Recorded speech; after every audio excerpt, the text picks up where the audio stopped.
Category 1 is where Scope 3 often starts and where many organizations feel stuck. In this video, I'm going to cover what purchased goods and services based emissions are, how to estimate it, and how to start tracking them. This is part of a series of videos covering all categories of Scope 3 emissions.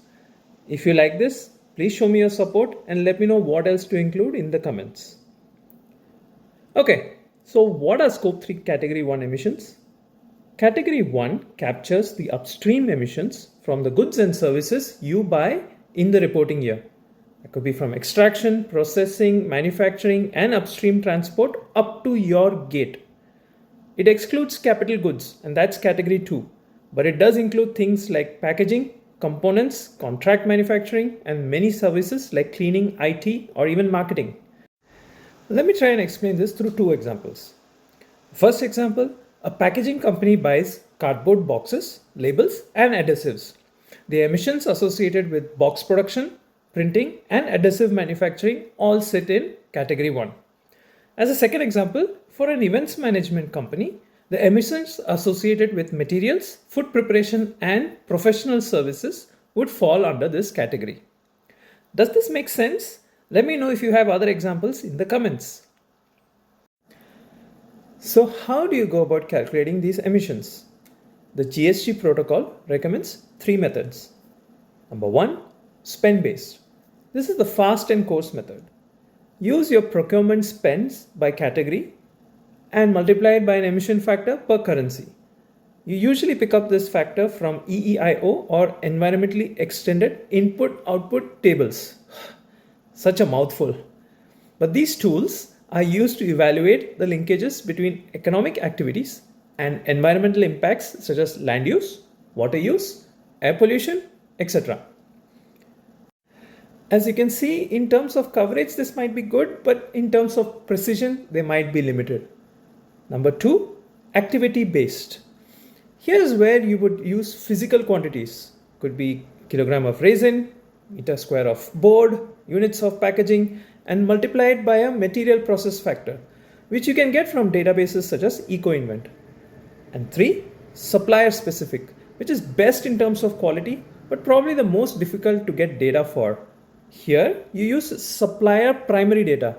Could be product carbon footprints, EPDs or environment product declarations, or LCAs that are life cycle assessments that are mapped to your purchases.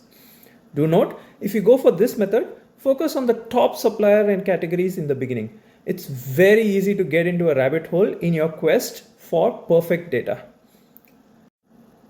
So how do you start tracking all of this?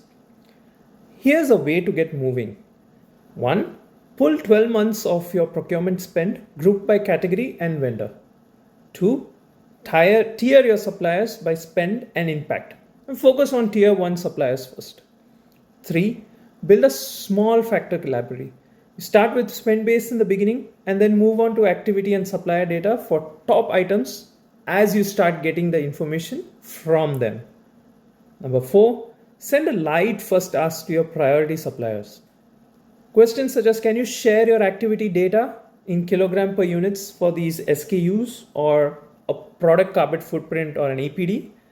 If not, then you'll have to use your spend estimates for the year. As your suppliers are an important part of the data gathering process, please make sure your procurement team is involved in this process. Their relationships with the suppliers should make the data collection process go all that more smooth. And 5, it's important for you to track all of this in a worksheet.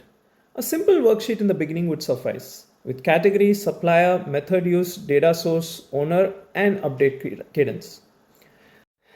And there you have it. This category of emissions can feel huge and can get complicated as you get into details, but it becomes manageable with a repeatable ask and a path for suppliers to improve.